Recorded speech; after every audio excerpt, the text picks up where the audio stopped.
Hi everyone, welcome to news latest updates. Andhra Pradesh రాష్ట్ర ప్రభుత్వానికి సంబంధించి ఎప్పటికప్పుడు లేటెస్ట్ ఇంపార్టెంట్ అప్డేట్స్ మీ మొబైల్లో నోటిఫికేషన్గా పొందాలంటే వెంటనే న్యూస్ లేటెస్ట్ అప్డేట్ ఛానల్ని తప్పకుండా సబ్స్క్రైబ్ చేసుకుని రెగ్యులర్గా వాచ్ చేస్తూ ఉండండి. అంతేకాకుండా పక్కన ఉన్న బెల్ ఐకాన్ని కూడా ట్యాప్ చేసి అందులోని ఆల్ అనే ఆప్షన్ని యాక్టివేట్ చేసుకున్నప్పుడు మాత్రమే మేము పెట్టే ప్రతి మెయిన్ ఇంపార్టెంట్ లేటెస్ట్ అప్డేట్ మీ మొబైల్లో నోటిఫికేషన్గా పొంది మీరు చూసే అవకాశం కలుగుతుంది. అలాగే వీడియోని ఇంకా లైక్ చేయకపోతే వెంటనే ఒక లైక్ ఇచ్చి ఛానల్ని సపోర్ట్ చేయండి. ఎందుకంటే ఇది మెయిన్ ఇంపార్టెంట్ అప్డేట్ కాబట్టి మీరు ఇచ్చే లైక్ ద్వారా ఈ ఇన్ఫర్మేషన్ అనేది మరింత మందికి అయితే రీచ్ అవుతుంది. ఓకే, ఇక వివరాల్లోకి వెళ్దాం. ఏపీలో మహిళలకు ఉచిత బస్సు ప్రయాణం ముహూర్తం అయితే ఖరారైంది. దీనికి సంబంధించిన వివరాలు అయితే మనం ఇప్పుడు తెలుసుకుందాం. ఏపీలో కొత్త ప్రభుత్వం వేగంగా నిర్ణయాలు అయితే తీసుకుంటోంది. ఎన్నికల్లో ఇచ్చిన హామీలు అమలుపైన ఫోకస్ చేసింది. అందులో భాగంగా ఇప్పటికే 4,000 పెన్షన్ పెంపు అమలుపైన ఉత్తర్వులు జారీ చేసింది. దీనిని కొనసాగింపు సూపర్ 6లో మరో హామీ మహిళలకు ఉచిత బస్సు ప్రయాణం పైన ఇప్పుడు అడుగులైతే పడుతున్నాయి. ఈ పథకం అమలుపైన నివేదికలు తెప్పించుకుంటున్న ప్రభుత్వం అమలు కోసం ఒక ముహూర్తాన్ని అయితే ఖరారు చేసినట్లు సమాచారం. ఏపీలో కొత్త ప్రభుత్వం కీలక నిర్ణయాలతో ముందుకు వెళ్తోంది. ఇప్పటికే అధికార యంత్రాంగం పరీక్షలను అయితే ప్రారంభించింది. కొత్త అసెంబ్లీ కొలువు తీరింది. గత ప్రభుత్వ పథకాల పేర్లను కూడా మార్చివేసింది. కొత్త లక్ష్యాలను నిర్దేశిస్తోంది. ఇదే సమయంలో ఎన్నికల్లో ఇచ్చిన హామీల అమలు దిశగా కసరత్తు అయితే మొదలైంది.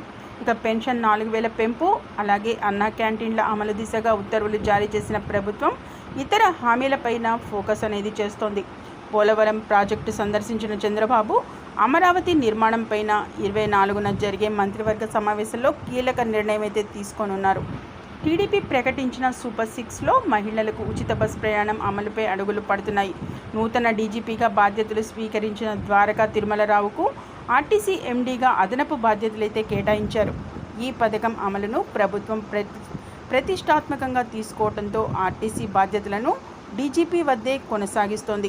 ఇక ఇప్పటికే కర్ణాటక, తెలంగాణలో ఈ పథకం అమలుపైన నివేదిక ఇవ్వాలని ప్రభుత్వం కోరింది. ఆ రాష్ట్రాల్లో ఈ పథకం అమలు ద్వారా ఆర్థిక భారం, సమస్యలు, నిర్వహణ లోపాలపైన అధికారులు పూర్తిస్థాయి నివేదిక అయితే కోరారు. అలాగే ఏపీలో ఈ పథకం అమలు చేయాలంటే కొత్త బస్సులు కావాలని ఆర్టీసీ యూనియన్లు ప్రభుత్వానికి నివేదించారు. అలాగే రోజువారీ బస్సుల్లో ప్రయాణించే మహిళల సంఖ్య, అలాగే దూరం ఆధారంగా ప్రభుత్వం ఈ పథకం అమలుకు వీలుగా మార్గదర్శకాలను అయితే జారీ చేయనుంది. అయితే పథకం ప్రారంభించిన తర్వాత సమస్యలు రాకుండా ముందుగానే వాటిపైన ఒక అంచనాతో నిర్ణయాలైతే ఉండాలని భావిస్తోంది. ఇందుకోసం ఇప్పటికే ప్రభుత్వం వద్ద సిద్ధంగా ఉన్న సమాచారం పరిశీలిస్తూ ఇక అదనపు వివరాలు సేకరిస్తోంది. అన్నీ అనుకూలిస్తే ఆగస్టు 15 నుంచి మహిళలకు ఉచిత బస్ ప్రయాణం ప్రారంభించాలని ప్రభుత్వం ఆలోచన చేస్తున్నట్లుగా మనకి ముఖ్యంగా సమాచారం అయితే అందింది. చూశారు కదా, ఏదైతే ఉచిత బస్ ప్రయాణంపై ఏదైతే మహిళలు ఎప్పటి నుంచో ఎదురు చూస్తున్న ఉచిత బస్ ప్రయాణం విషయమే ప్రభుత్వం అయితే కీలక నిర్ణయం అయితే తీసుకుంది. దీనికి సంబంధించి డేట్ అయితే ఫిక్స్ చేసింది. అది చూసినట్లయితే ముఖ్యంగా ఆగస్టు 15 నుంచి మహిళలకు సంబంధించి ఉచిత బస్ ప్రయాణం అయితే ప్రారంభించాలని ప్రభుత్వం ఆలోచిస్తున్నట్లుగా మనకి ఒక మెయిన్ ఇంపార్టెంట్ లేటెస్ట్ అప్డేట్ అయితే రిలీజ్ అయింది. చూశారు కదా, ఏదైతే ఆంధ్రప్రదేశ్ రాష్ట్రానికి సంబంధించి కొత్త ప్రభుత్వం ఏదైతే కూటమి ప్రభుత్వం ఏర్పడిన నేపథ్యంలో ఇక వేగంగా అయితే నిర్ణయాలు అనేది తీసుకుంటుంది. దీనికి సంబంధించి సూపర్ 6లో భాగంగా మహిళలకు సంబంధించి ఉచిత బస్ ప్రయాణంపై ముహూర్తం ఖరారు చేసిన నేపథ్యంలో ఆగస్టు 15 నుంచి అయితే ప్రారంభించాలని అయితే కీలక నిర్ణయం అయితే తీసుకుంది.